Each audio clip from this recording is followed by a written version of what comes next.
안녕하세요. 본공사 6일차 목공사입니다. 목공사는 아파트 리모델링 공정에서 마감공사와 지장공사의 바탕이자 기본이 되는 중요한 공정이 되겠습니다. 먼저 목공사의 준비 작업으로 현장 점검부터 해야 되겠습니다. 1번, 목공 인력은 목공사 전 최소한 10일 전에 확보되어 있어야 됩니다. 2번, 목공사 일주일 전에 문과 문틀의 교체 여부를 확인해서 실측하고 미리 발주해야 합니다. 3번, 현장에 이삿짐이 나가고 공실이 되었을 때 기존 천장과 벽체가 처지거나 기운 곳이 있는지 고객과 확인해서 추가 공사를 협의하시는 것이 좋습니다. 4번, 전체 목공사 내역을 파악해야 되는데 아파트 리모델링 공사의 경우에는 목공사의 내역이 천장공사, 벽체공사, 이미지월 공사, 단열 공사, 몰딩 공사, 몰딩의 일종인 걸레바지 공사, 문 설치, 현장 가구 제작, 하드웨어 설치 같은 것들이 있습니다. 다음은 목공사의 자재 점검입니다. 목공 자재는 사전에 실측해서 발주한 문이나 문틀과 함께 목공사 시작 전에 미리 현장에 반입이 되어 있어야 합니다. 아파트는 엘리베이터로 운반하는 경우에는 48 합판이나 12자 미송 각재 같은 경우에 엘리베이터에 실을 수 있는 사이즈로 미리 목재소에 주문해야 엘리베이터로 양중할 수 있습니다. 보통 합판은 반으로 잘라서 이전시키고 12자짜리 미송 각재는 8자, 4자로 재단해서 운반하는 경우가 많습니다. 목공사의 자재는 수모성 자재까지 빠짐없이 점검해서 준비해야 합니다. 1번, 석고보드, 합판, MDF, 단열 자재와 미송 각재 같은 구조 재료의 준비 점검을 해야 합니다.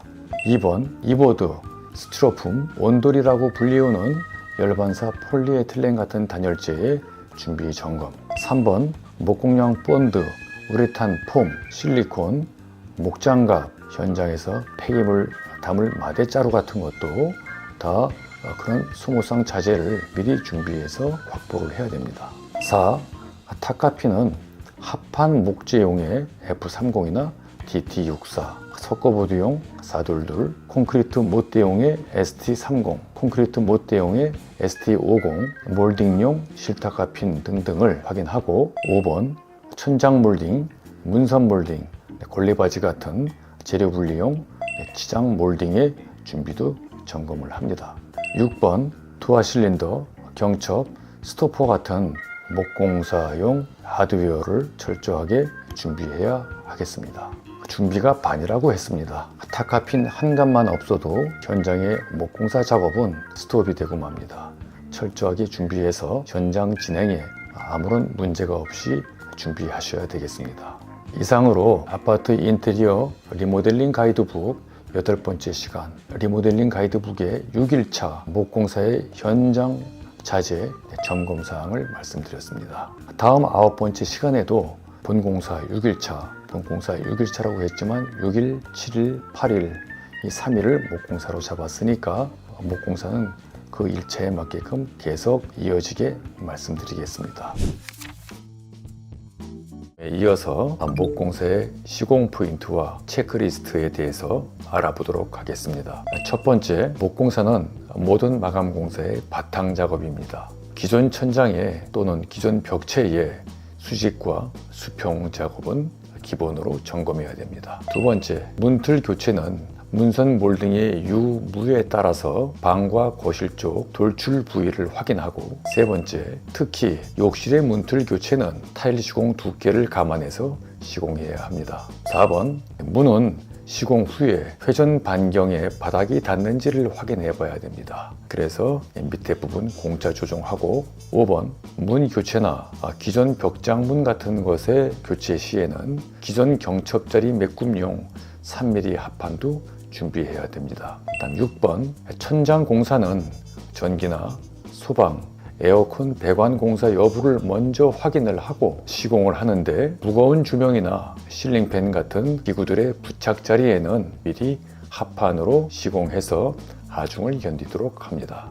7번, 칸막이 벽체 공사는 단열재, 차음제의 사용 여부와 석고부도 마감 전에 스위치와 콘센트 같은 전기 작업의 완료를 확인한 후에 시공합니다. 8번 일반 단열 벽체 공사도 석고부도 마감 전에 단열재 전기 작업 확인해야 하고 목상 반자틀 시공을 할 것인지 석고 본드 붙임 시공 같은 시공 방법을 선택해야 합니다. 9번째 단열 공사와 방음 공사의 시공 포인트는 틈입니다. 단열재와 단열재 사이에 틈이 없게 우레탄 폼으로 꼼꼼하게 메꿔야 되고 사진 촬영해서 나중에 고객에게 확인하는 것도 좋겠습니다. 10번째 천장과 걸레바지, 웨인지 코팅 같은 그런 몰딩 시공은 목공사의 마감 공사입니다. 깨끗한 장갑을 끼고 이음매 부분은 백색 수성 실리콘으로 마감하도록 현장 지도해야 됩니다. 11번째 걸레바지 색상은 문틀색, 천장 몰딩과 동일색 이러한 부분들은 고객과 협의해서 결정을 하셔야 되겠고요. 마루 시공 파트에서 마루 색상으로 시공하는 것도 고려하셔야 됩니다. 12번째, 문 손잡이 설치 후에는 문이 덜렁거리는지 확인해 봐야 됩니다. 실린더의 호흡을 조정해서 유격이 없도록 해야 되겠습니다. 13번째, 미닫이 문을 시공할 때에는 나중에 AS를 하기 위한 레일 점검구를 설치합니다. 14번째, 문 손잡이 같은 하드웨어는 고객과 반드시 협의해서 선택을 하시고 현관문의 하드웨어인 스토퍼라든가 보조 잠금 장치 또 우유 투입구 같은 것도 목공 작업 중에 교체하는 것이 좋겠습니다. 다음 시간에는 본공사의 9에서 11차 필름 공사가 이어지겠습니다. 기타 질문사항은 댓글 달아주시고요. 좋아요, 구독 부탁드립니다.